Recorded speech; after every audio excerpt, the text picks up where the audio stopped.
ನಮಸ್ಕಾರ ಸ್ನೇಹಿತರೆ, ಸಿನಿಮಾ ಜಗತ್ತು ಯೂಟ್ಯೂಬ್ ಚಾನಲ್ಗೆ ಸ್ವಾಗತ. ಒಂದು ಸಿನಿಮಾ ಯಶಸ್ಸು ಕಾಣಬೇಕೆಂದರೆ ಅದಕ್ಕೆ ಉತ್ತಮ ಕಥೆ, ಚಿತ್ರಕಥೆ, ನಿರ್ದೇಶನ, ನಟನೆ ಹೀಗೆ ಅನೇಕ ಅಂಶಗಳು ಬೇಕಾಗುತ್ತದೆ. ಅದರಲ್ಲೂ ನಿರ್ದೇಶನ ಮತ್ತು ನಟನೆ ಬಹಳ ಮುಖ್ಯವಾಗಿರುತ್ತದೆ. ಹೀಗಾಗಿ ನಟ ಮತ್ತು ನಿರ್ದೇಶಕರ ಮೇಲೆ ಹೆಚ್ಚಿನ ಜವಾಬ್ದಾರಿ ಇರುತ್ತದೆ.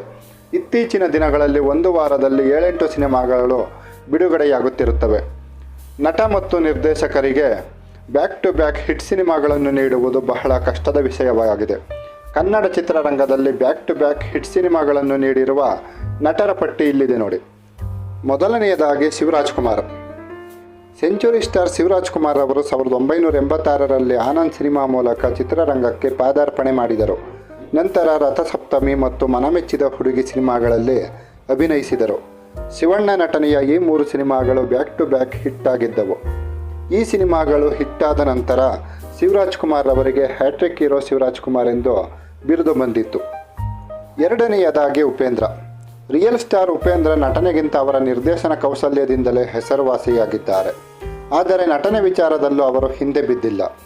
ಉಪ್ಪಿರವರು ಎ ಮತ್ತು ಉಪೇಂದ್ರ ಎಂಬ 2 ಬ್ಯಾಕ್ ಟು ಬ್ಯಾಕ್ ಹಿಟ್ ಸಿನಿಮಾಗಳನ್ನು ನೀಡಿದ್ದಾರೆ. ಇವುಗಳಲ್ಲಿ ಅವರು ಅದ್ಭುತ ನಿರ್ದೇಶನದ ಹೊರತಾಗಿ ನಟನ ಸಾಮರ್ಥ್ಯವನ್ನು ತೋರಿಸಿದ್ದಾರೆ. ಮೂರನೆಯದಾಗಿ ಮಾಲಾಶ್ರೀ. ಕನಸಿನ ರಾಣಿ ಅಂತಲೇ ಖ್ಯಾತಿ ಪಡೆದಿರುವ ನಟಿ ಮಾಲಾಶ್ರೀ ಅವರವರು 90ರ ದಶಕದಲ್ಲಿ ಕನ್ನಡದ ಬಹುಬೇಡಿಕೆಯ ನಟಿಯಾಗಿ ಗುರುತಿಸಿಕೊಂಡಿದ್ದರು. ರಾಘವೇಂದ್ರ ರಾಜ್ಕುಮಾರ್ ಅವರ ನಂಜುಂಡಿ ಕಲ್ಯಾಣ ಚಿತ್ರದ ಮೂಲಕ ಸ್ಯಾಂಡಲ್ವುಡ್ಗೆ ಎಂಟ್ರಿ ಕೊಟ್ಟಿದ್ದ ಇವರು ನಂತರ ರಾಘವೇಂದ್ರ ರಾಜ್ಕುಮಾರ್ ಅವರೊಂದಿಗೆ ಗಜಪತಿ ಗರ್ವಭಂಗ ಸಿನಿಮಾದಲ್ಲಿ ನಟಿಸಿದರು. ಈ 2 ಸಿನಿಮಾಗಳು ಬ್ಯಾಕ್ ಟು ಬ್ಯಾಕ್ ಹಿಟ್ ಆಗಿದ್ದವು. ನಾಲ್ಕನೆಯದಾಗಿ ಸುದೀಪ್. ಸ್ಯಾಂಡಲ್ವುಡ್ನಲ್ಲಿ ಸಾಕಷ್ಟು ಹಿಟ್ ಸಿನಿಮಾಗಳಲ್ಲಿ ನೀಡಿರುವ ನಟರ ಪೈಕಿ ಅಭಿನಯ ಚಕ್ರವರ್ತಿ ಕಿಚ್ಚ ಸುದೀಪ್ ಕೂಡ ಒಬ್ಬರು. ಸುನಿಲ್ ಕುಮಾರ್ ದೇಸಾಯಿ ನಿರ್ದೇಶನದ ಸ್ಪರ್ಶ ಚಿತ್ರದ ಮೂಲಕ ಬೆಳ್ಳಿತೆರೆಗೆ ಪ್ರವೇಶಿಸಿದ ಕಿಚ್ಚ ಮೊದಲ ಸಿನಿಮಾದಲ್ಲೇ ಭರ್ಜರಿ ಯಶಸ್ಸನ್ನು ಗಳಿಸಿದರು. ನಂತರದಲ್ಲಿ ಹುಚ್ಚ ಸಿನಿಮಾದಲ್ಲಿ ನಟಿಸಿದ್ದು ಇದು ಕೂಡ ಬ್ಲಾಕ್ ಬಸ್ಟರ್ ಆಗಿತ್ತು. ಈ 2 ಸಿನಿಮಾಗಳು ಸುದೀಪ್ಗೆ ಒಳ್ಳೆಯ ಹೆಸರು ತಂದುಕೊಟ್ಟಿದ್ದವು. ಐದನೆಯದಾಗಿ ಯಶ್. ರಾಕಿಂಗ್ ಸ್ಟಾರ್ ಯಶ್ ರವರು KGF ಸಿನಿಮಾ ಮೂಲಕ ಇಂದು ದೇಶದಾದ್ಯಂತ ರಾಕಿ ಬಾಯ್ ಎಂದೇ ಪ್ರಸಿದ್ಧಿ ಗಳಿಸಿದ್ದಾರೆ. ಯಶ್ ಮೊಗ್ಗಿನ ಮನಸ್ಸು ಸಿನಿಮಾ ಮೂಲಕ ಕನ್ನಡ ಚಿತ್ರರಂಗಕ್ಕೆ ಕಾಲಿಟ್ಟಿದ್ದರು. ನಂತರ ಕೆಲ ಸಿನಿಮಾಗಳಲ್ಲಿ ನಟಿಸಿದ್ದು ಅವ ಬಾಕ್ಸ್ ಆಫೀಸ್ನಲ್ಲಿ ಆವರೇಜ್ ಚಿತ್ರಗಳು ಎನಿಸಿಕೊಂಡವು.